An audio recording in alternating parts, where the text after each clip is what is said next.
บายดีพี่น้องมื้อนี้ก็มาพบพ่อกับพาอีกแล้วเนาะมื้อนี้พาพี่น้องมาอยู่ให้อยู่นาคือเก่าเนาะมื้อนี้พาพี่น้องมาไถนาคาดนาเนาะพี่น้องแต่เฮามาเก็บกบน้อยมาเก็บป่าเนาะพี่น้องเฮาคาดนาเนาะนี่ป่าพี่น้องป่าแล้วก็กบน้อยเนาะมาพี่น้องมาเฮามาเก็บป่าเก็บกบน้อยนำกันเนาะพี่น้องเนาะบรรยากาศสดๆยามเช้าอยู่ให้อยู่นาพี่น้องมาพี่น้องมาเก็บปลาเหมือนกันนี่ปลากับบุคอยลายเนาะพี่น้องที่นี่หรือบ่เนาะพี่น้องเนาะเอามาย่างน้ำก้นหลุดไทยกันเลยเนาะพี่น้อง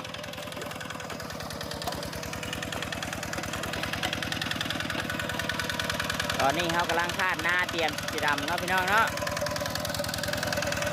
เอามาลุ้นกันมีป่าบ่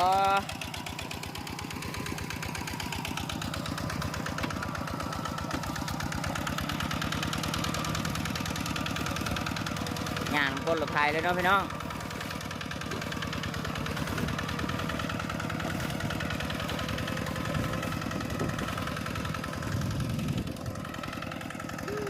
บ่มีบันไดเนาะพี่น้องป่ากะ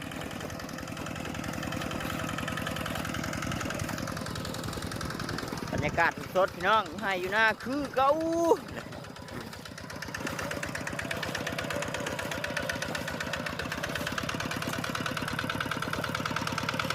นั่นเธอเฮาเป็นอย่างพี่น้องกบพี่น้องกบน้อยมาปนเนาะพี่น้องนี่ถึงเขาได้กบเดี๋ยวปลาซิวเนาะพี่น้อง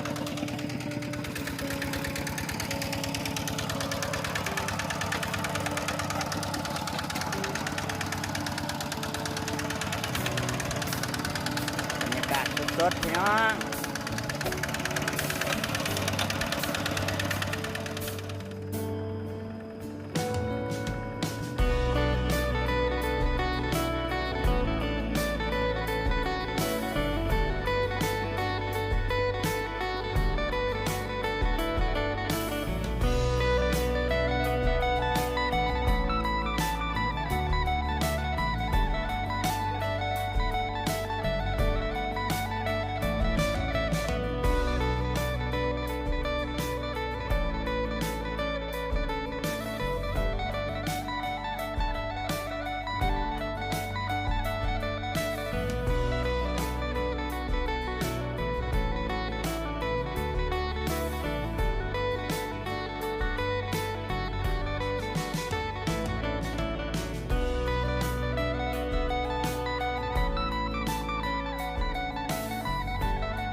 ตอนนี้ก็ได้คาดหน้าแล้วเป็นที่หิมห้อยเนาะพี่น้อง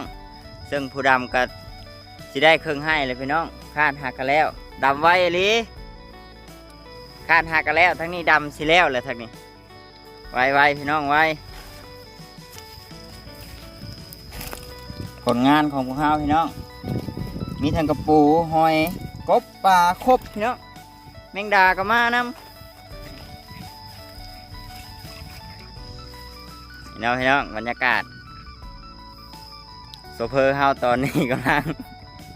กินน้ำพี่น้องซึ่ง กระล่มน้องค่าบ่เพียง หน้าลมแห้งนะพี่น้องโซเฟอร์เฮาเกือบบ่รอดพี่น้อง ก็เลยต้องเพิ่มกำลังกันน้อยหนึ่ง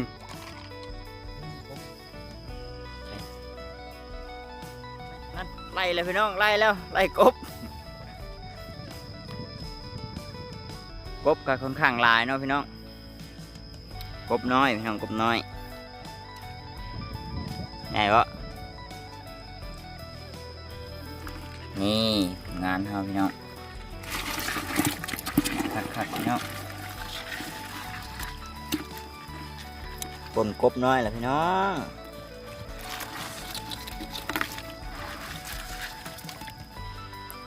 น้ำก็ค่อนข้างลายเนาะพี่น้องปลาก็ลายอยู่แต่ว่าเฮาเอาบ่ทันพี่น้องกบน้อยพี่น้อง กูเนี่ย ปนใส่น้ำไม้ส้มก็คักพี่น้องคัก หลายเติบ ลายเด็ดนะพี่น้อง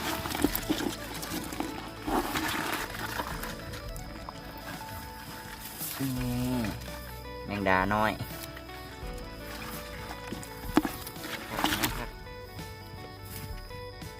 บรรยากาศพี่น้องทางนั้นดำสิได้ครึ่งหนึ่งเลยพี่น้อง ขาดแล้วเนาะ หากขาดแล้วแต่ว่าผู้ดำก็ดำเนาะพี่น้องพอหน้าก็ค่อนข้างให้ใหญ่แน่เนาะถ้าสิทาขาดแล้วจึงดำคือจิบทันพี่น้อง เที่ยงก่อน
โอเคเนาะทุกคน ตอนนี้ก็กำลังสีเซตแล้วเนาะทำรับให้นี่เนาะกำลังสีแล้วเนาะหลังจากที่ทำมาได้สักพักหนึ่งพี่น้องใกล้สีเซตเป็นที่เรียบร้อยแล้วเนาะคือว่าดำไวเติมเนาะพี่น้องตอนนี้ก็อันในเที่ยงเนาะเพิ่นลงเวลา8 โมงครึ่งเนาะตอนนี้ก็10 โมงครึ่งเนาะไถให้ใหม่อยู่พี่น้อง